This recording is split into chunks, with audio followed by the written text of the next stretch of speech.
Hello प्यारे बच्चों, ठीक हैं सभी। चलिए तो स्टार्ट करते हैं अपना एक नया वीडियो क्लास 9th के लिए, है ना। तो इस वीडियो में हम डिस्कस करेंगे आज इंटर कन्वर्टिबिलिटी, आपस में inter conversion of different states of matter, solid का लिक्विड में, लिक्विड का गैस में, गैस का वापस लिक्विड में, या गैस का डायरेक्ट सॉलिड में, या सॉलिड से सीधा गैस भी बन सकते हैं।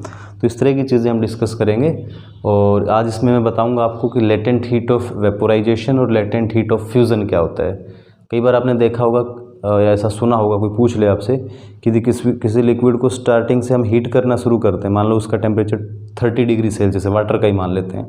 तो ये धीरे धीरे बॉयल होता, हीट होता होता और एक फिक्स टेम्परेचर आएगा, तब जाके उस लिक्विड का फिर हीटिंग या टेम्परेचर राइज होना बंद हो जाएगा। आप चाहे कितना हीट करते रहो, उसके बाद उसका टेम्परेचर नहीं बढ़ेगा, इंक्रीज़ नहीं होगा। तो क्यों नहीं हो रहा टेम्परेचर इंक्रीज़? और जो हीट हम वहाँ सप्लाई कर रहे हैं, हम लगातार हीट कर रहे हैं लेकिन टेम्परेचर नहीं बढ़ रहा, तो वो हीट कहाँ जा रही है ना।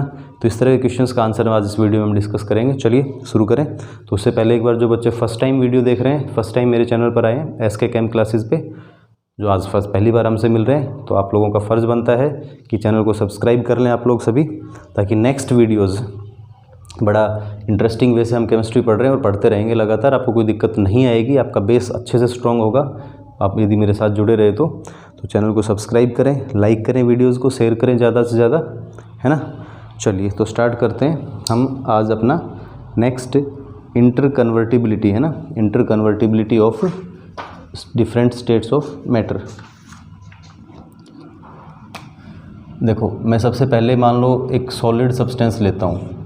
क्या लिया मैंने? ये क्या है? सॉलिड है कोई। यदि इसको हम हीट करें, सॉलिड को क्या करते हैं? हीट। तो क्या बनेगा भाई हमारे पास? मैं वैसे लिख लेता हूँ, लिक्विड बनेगा। हमें इस तरह से ना लिख के सिंपली मैं यहाँ पे लिख देता हूँ सॉलिड। सॉलिड को यदि हीट करेंगे तो लिक्विड, और लिक्विड को हीट करें तो गैस में कन्वर्ट हो जाता है लिक्विड। हाँ, एक चीज़ डायरेक्ट ये भी होता है कि डायरेक्ट हम कुछ सब्सटेंसेस ऐसे होते हैं जो डायरेक्ट सॉलिड से गैस में कन्वर्ट हो जाते हैं, है ना। अब यदि गैस को यहाँ पे हीटिंग लिख लो या तो हीट कर लो, और यदि इसको कूलिंग करें तो क्या होता है? लिक्विड। और लिक्विड का कूलिंग करें तो भाई क्या बनेगा? वापस सॉलिड बन जाता है। लेकिन कुछ केसेस में ऐसा होता है कि यदि डायरेक्ट हम गैस को कूल करें तो सॉलिड बन जाता है, ठीक है। तो ये वाला जो प्रोसेस है हमारा, पहले ऊपर वाले की बात करते हैं फिर नीचे वाले को देखेंगे। मतलब हीटिंग करने से सॉलिड जब लिक्विड में कन्वर्ट हो रहा है तो इसको हम कहते हैं मेल्टिंग। ध्यान रखना सभी, क्या कहेंगे? मेल्टिंग।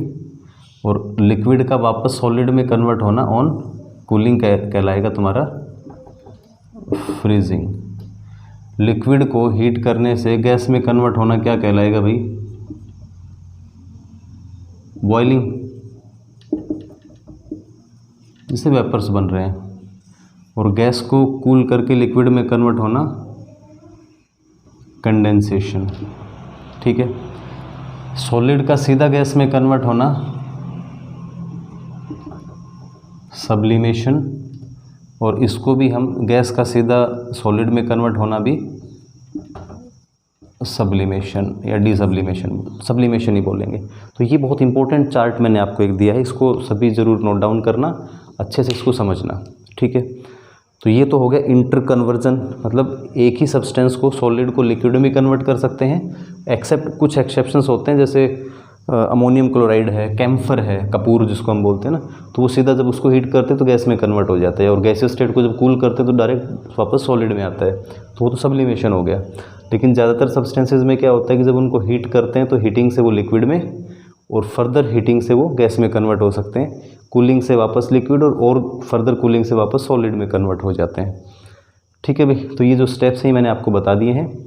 अब हम बात करते हैं 1 बाय 1 इनके बारे में। एक बार सबसे पहले हम डिस्कस करेंगे किसके बारे में भाई? मेल्टिंग के बारे में।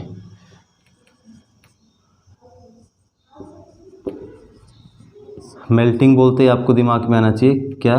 कि सॉलिड का कन्वर्जन किस में? लिक्विड में, है ना। सॉलिड किस में कन्वर्ट हो रहा है? लिक्विड में।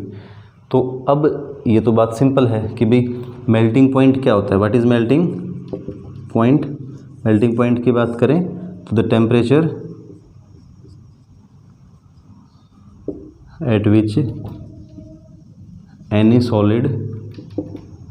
Solid starts converting into liquid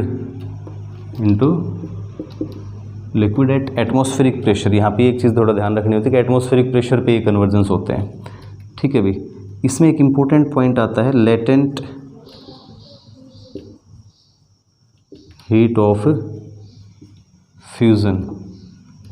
latent heat of fusion, solid का लिक्विड में कन्वर्ट होना फ्यूज़न भी कहलाता है। सॉलिड का लिक्विड में कन्वर्ट होना क्या कहलाता है? इसको हम फ्यूज़न भी बोलते हैं। क्या बोल देते हैं भाई? फ्यूज़न। फ्यूज़न, ठीक है भाई, FUSION, फ्यूज़न। तो फ्यूज़न का मतलब होता है सॉलिड का लिक्विड में कन्वर्ट होना, पिघलना। अब लेटेंट का मतलब वैसे होता है गुप्त, छिपा हुआ। हीट मतलब ऊष्मा मेरे को हिंदी में थोड़ा सा ना ऊष्मा देख लेना, कहीं गलती हो तो भी माफ़ करना। गुप्त ऊष्मा, छिपी हुई ऊष्मा, ठीक। ऑफ फ्यूज़न, तो पिघलते समय कुछ हीट जो है वो छिप जाती है, गुप्त हो जाती है, गायब हो जाती है, पता ही नहीं लगता कहाँ जा रही है। जब सॉलिड का, किसी भी सॉलिड का मेल्टिंग पॉइंट आ जाता है, जिस टेम्परेचर पे वो पिघलना शुरू होता है, उसके बाद जो एक्स्ट्रा हीट हम सप्लाई करते हैं, एक्स्ट्रा हीट किसके लिए? वो स्टेट चेंज करने में खर्च होती है। मेल्टिंग पॉइंट आने के बाद जो एक्स्ट्रा हीट आप दे रहे हो, that heat is utilized in conversion of the state of the substance. वो सॉलिड के पार्टिकल्स को जो पास हैं उनको दूर करने में, उनकी जो फोर्स ऑफ अट्रैक्शन है उसको ख़त्म करके और उनको आज़ाद करता है, फ्री करता है, उसमें कंज्यूम होता है, इसलिए उसको हम लेटेंट हीट ऑफ फ्यूज़न बोलते हैं। तो हम क्या बता सकते हैं? Amount of heat used to convert 1 kg of any solid into liquid at melting point, at its melting point. उसका मेल्टिंग पॉइंट आने के बाद at its MP melting point, ठीक है भाई। वो क्या कहलाता है? लेटेंट हीट ऑफ फ्यूज़न कहलाता है। तो बहुत इंपॉर्टेंट चीज़ है, आपको समझ में आ गया होगा, ध्यान रखना। एक दो बार इसको चाहे दोबारा से चला के प्ले करके देख लेना, समझ में आ भी जाएगा। उसके बाद नेक्स्ट हम बात करेंगे बॉइलिंग पॉइंट की। किसकी भाई? Boiling point.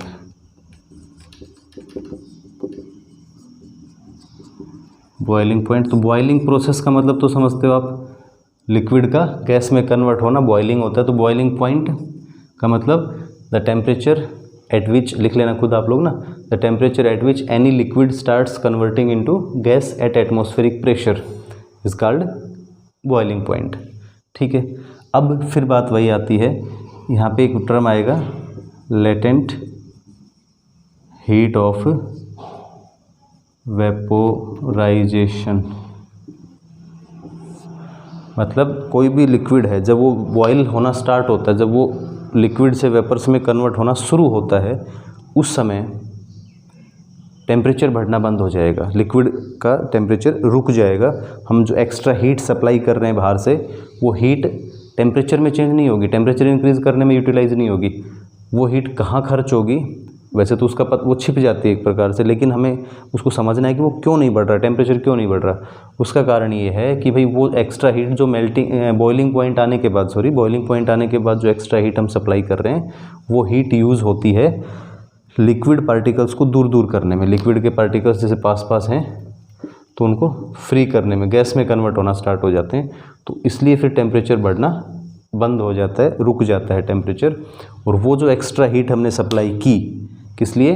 लिक्विड के पार्टिकल्स को गैस में कन्वर्ट करने के लिए, उनको दूर भगाने के लिए, उनकी काइनेटिक एनर्जी बढ़ाने के लिए जो खर्च होगी, उसको हम कहेंगे latent heat of vaporisation. Important है, ध्यान रखना, ठीक है भाई, लेटेंट हीट ऑफ वेपोराइजेशन। तो ये सभी को मुझे लगता है समझ में आ गया होगा, बहुत इंपॉर्टेंट पॉइंट है ये। आप सभी की इस पर कमांड होनी चाहिए अच्छे से समझ के, और इनको करना चाहिए, कर लेंगे आप सभी। ये फिर आसान है, गैसेस को ठंडा करते हैं तो कंडेंसेशन होता है, लिक्विड को ठंडा करते हैं तो कूलिंग, और मतलब कूलिंग करते हैं तो क्या बनता है, सॉलिड बन जाता है, उसको हम फ्रीजिंग कह देते हैं। तो जिस टेम्परेचर पे, जैसे वाटर के लिए यदि हम बात करें तो वाटर का मेल्टिंग पॉइंट कितना है भाई, 0 डिग्री सेल्सियस। फ्रीजिंग पॉइंट भी क्या है उसका, 0 डिग्री। 0 डिग्री से थोड़ा सा जस्ट ऊपर जाते ही क्या हो जाता है, वो पिघल जाता है। 0 से जस्ट नीचे आते ही वो सॉलिड में कन्वर्ट होना स्टार्ट हो जाता है। ऐसे वाटर का बॉइलिंग पॉइंट क्या होता है, 100 डिग्री सेल्सियस, और 100 से जैसे कम करेंगे तो फिर वो वापस कंडेंस होकर लिक्विड में कन्वर्ट होना स्टार्ट हो जाता है। ठीक है भाई, ये तो आप लोग कर ही लेंगे। इसके बाद नेक्स्ट एक छोटा सा मैं आपसे पूछे कोई कि डिफरेंस बिटवीन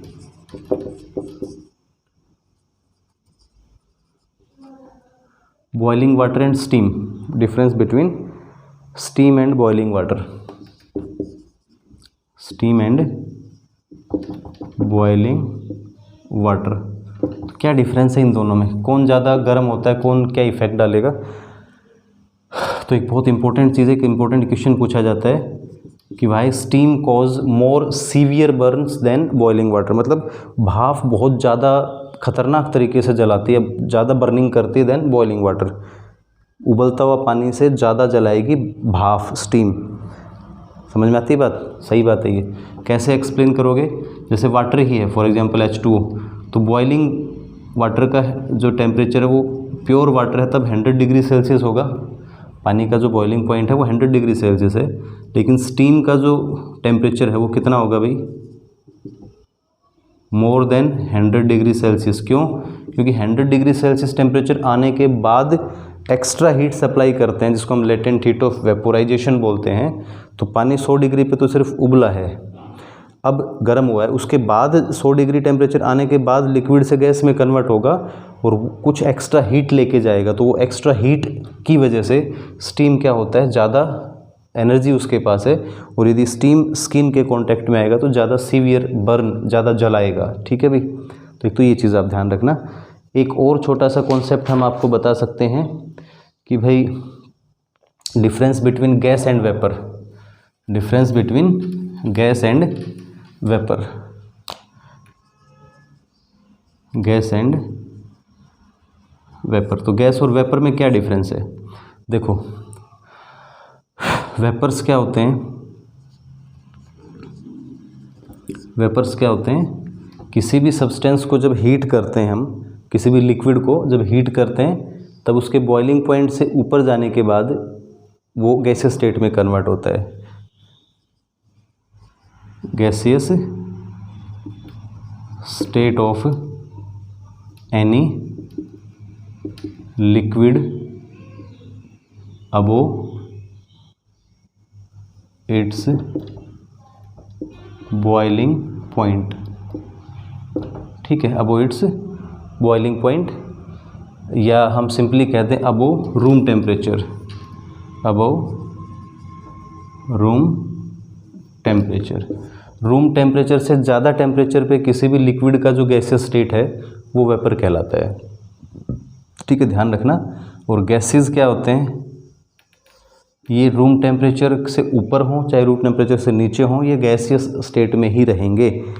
वेपर्स को वो रूम टेम्परेचर से ऊपर तो गैसियस स्टेट में है, लेकिन यदि रूम टेम्परेचर से कम टेम्परेचर आएगा, जैसे उसको थोड़ा ठंडा करेंगे तो वापस लिक्विड में कन्वर्ट हो जाएंगे, वो कंडेंस हो जाते हैं। तो ये एक मेजर डिफरेंस है वेपर और गैस में। फिर बता रहा हूँ एक बार, वेपर्स क्या हैं, लिक्विड, किसी भी लिक्विड का गैसियस फॉर्म एट या above room temperature, room temperature से ज़्यादा टेम्परेचर पे किसी लिक्विड का गैसियस स्टेट में एग्जिस्ट यदि कर रहा है तो वो उसके वेपर्स कहलाते हैं। और जैसे उनको ठंडा करेंगे तो वापस रूम टेम्परेचर से कम टेम्परेचर आते हैं, वापस वो लिक्विड में कन्वर्ट हो जाते हैं। और गैसेज चाहे रूम टेम्परेचर से कम टेम्परेचर हो, चाहे रूम टेम्परेचर हो या उससे ज़्यादा टेम्परेचर हो, वो गैस ही रहेंगे, वो कंडेंस नहीं होते हैं। This is the major difference between vapours and gases. चलिए एक छोटा सा टॉपिक और यहाँ पे बच गया बच्चों, प्यारे बच्चों, क्या बच गया अभी थोड़ा सा ना, एक्चुअली हम कुछ हंसी मजाक, थोड़ा सा कॉमेडी नहीं कर रहे हैं क्लास में, होना चाहिए वैसे। तो लास्ट टॉपिक आपका बच गया measurement of temperature, measurement of temperature. Temperature को मेज़र करना आसान है वैसे तो, इसकी यूनिट्स आपको पता होगा, डिग्री सेल्सियस, फ़ारेनहाइट में और केल्विन में, 3 तरीके से रिप्रेजेंट करते हैं। एक तो देखो केल्विन और डिग्री सेल्सियस में यदि बात करें तो 0 degree Celsius is equal to 273 Kelvin होता है। ठीक है, ये रिलेशन आपको ध्यान रखना है। तो यदि कोई आपसे ये कहे कि भाई 30 डिग्री सेल्सियस, तो मैंने यहाँ 30 बढ़ाया, 30 इधर ऐड कर दो, 30 इधर ऐड करेंगे तो 303 केल्विन। यदि कोई आपसे कहे कि 5 डिग्री सेल्सियस, तो 0 में 5 ऐड किया तो इधर भी 5 ऐड कर दो, 278 केल्विन हो जाएगा। तो इस तरह से आप केल्विन का डिग्री सेल्सियस में कन्वर्जन कर सकते हैं। या फिर आपको केल्विन में कोई टेम्परेचर दिया हुआ है, जैसे कि 278 केल्विन है, इसको यदि सेल्सियस में कन्वर्ट करना है तो कैसे करेंगे? तो इसमें से हम 278 में से 273 माइनस कर दो, जो आएगा वो डिग्री सेल्सियस में आ जाएगा। कभी भी जब आपको केल्विन में टेम्परेचर गिवन है और उसको सेल्सियस में कन्वर्ट करना है, तो जो गिवन टेम्परेचर है उसमें से 273 माइनस कर दो। फॉर एग्जांपल आपको हमें यहाँ पे 250 केल्विन दिया हुआ है, 250 केल्विन को कन्वर्ट करना है डिग्री सेल्सियस में, कितना आएगा? तो कैसे फाइंड आउट करेंगे भाई हम? तो वहाँ हम क्या करेंगे, 250 में से माइनस कर देंगे 273, तो माइनस में आएगा हमारा, क्योंकि टेम्परेचर कम हो रहा है, तो ये कितना आ जाएगा? 23 डिग्री सेल्सियस, लेकिन कितना? 23 डिग्री सेल्सियस माइनस में आएगा। समझ गए आप बात मेरी? तो यदि सेल्सियस को केल्विन में कन्वर्ट करना है तो 273 में ऐड कर दो, जितना सेल्सियस में दिया हुआ है वो टेम्परेचर। तो जैसे मैं लिखूं आपको, एक फॉर्मूले के फॉर्म में लिखना चाहें हम, यदि केल्विन हमें निकालना है तो आप क्या करेंगे? 273 प्लस डिग्री सेल्सियस। ठीक है, यदि केल्विन में कन्वर्ट करना है। और यदि आपको सेल्सियस में टेम्परेचर निकालना है, केल्विन में गिवन है, तो आप क्या करेंगे? केल्विन जो भी गिवन है वो माइनस 273। ठीक है, भाई केल्विन में जो टेम्परेचर आपको गिवन है उसमें से 273 माइनस कर देंगे, तो फिर आपका सेल्सियस में आ जाएगा। 2 फॉर्मूले ये बन गए। एक नेक्स्ट और है फ़ारेनहाइट और सेल्सियस में रिलेशन, फ़ारेनहाइट और सेल्सियस में रिलेशन। तो यहाँ एक फॉर्मूला आपको याद रखना है कि degree Fahrenheit is equal to 9/5 C degree Celsius plus 32। तो इस फॉर्मूले का यूज़ हम करते हुए फ़ारेनहाइट को सेल्सियस में या सेल्सियस को फ़ारेनहाइट में कन्वर्ट कर सकते हैं इजीली। ठीक है, तो बस इजी है, इन फॉर्मूलेज़ का यूज़ करके आप टेम्परेचर को आपस में इंटर कन्वर्ट कर सकते हैं। इससे रिलेटेड प्रैक्टिस आपको करनी है, जितने भी क्वेश्चंस आपको मिल जाएं वो सारे करने हैं। और देखते हैं, कुछ थोड़ा बहुत यदि रह गया इस चैप्टर का तो नेक्स्ट वीडियो में डिस्कस करेंगे। Thank you.